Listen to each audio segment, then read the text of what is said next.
ফরিদপুর শহরের টেপাখোলা এলাকা থেকে একটি বিদেশি পিস্তল, একটি ম্যাগাজিন ও 1 রাউন্ড গুলিসহ সোহাগ মিদ্দা নামের এক যুবককে গ্রেপ্তার করেছে কোতোয়ালি থানা পুলিশ।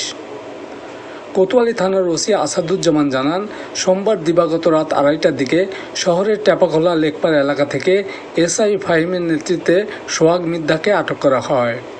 এ সময় তার কাছ থেকে একটি বিদেশি পিস্তল, ম্যাগাজিন ও গুলি উদ্ধার করা হয়। সোহাগ মিদ্দার বিরুদ্ধে কোতোয়ালি থানা সহ বিভিন্ন থানায় একাধিক মামলা রয়েছে। গ্রেপ্তারকৃত সোহাগ মিদ্দাকে দুপুরে আদালতের মাধ্যমে জেলা আদালতে পাঠানো হয়। সোহাগ মিদ্দা ফরিদপুর জেলার সদরপুর উপজেলার বাবুরচর কাচারিডাঙ্গি গ্রামের শহীদ মিদ্দার ছেলে।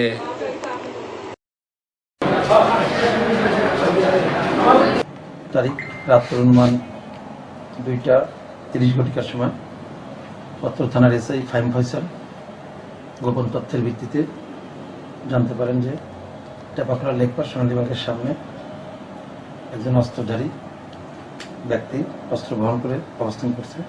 উক্ত তথ্যের ভিত্তিতে ফাহিম ফয়সাল সঙ্গে ফোর্স সহ দ্রুত ঘটনাস্থলে গিয়ে উক্ত ব্যক্তিকে দ্বিতীয় ব্যক্তির নাম মোহাম্মদ সোহাগ মিদ্দা ওরফে সোহাগ মুন্সি ওরফে পাগলা সোহাগ, তার বডি চেক করে উপস্থিত সাক্ষীদের সম্মুখে তার পরিহিত ফুল প্যান্টের পিছনে কোমরে গোজা অবস্থায় একটি বিদেশি পিস্তল 7.65, একটি ম্যাগাজিন এবং 1 রাউন্ড গুলি প্রাপ্ত হয় এবং সাক্ষীদের সম্মুখে সেটা জব্দ করে। এ ব্যাপারে আমাদের আইনগত ব্যবস্থা পক্ষাধীন আছে। তার বিরুদ্ধে আগের কোনো মামলা আছে? হ্যাঁ, তার বিরুদ্ধে ইতিপূর্বে মামলা আছে। আমাদের কোতোয়ালি থানায় আছে, পার্শ্ববর্তী সদরপুর থানায় আছে, ভাঙ্গা থানায় আছে।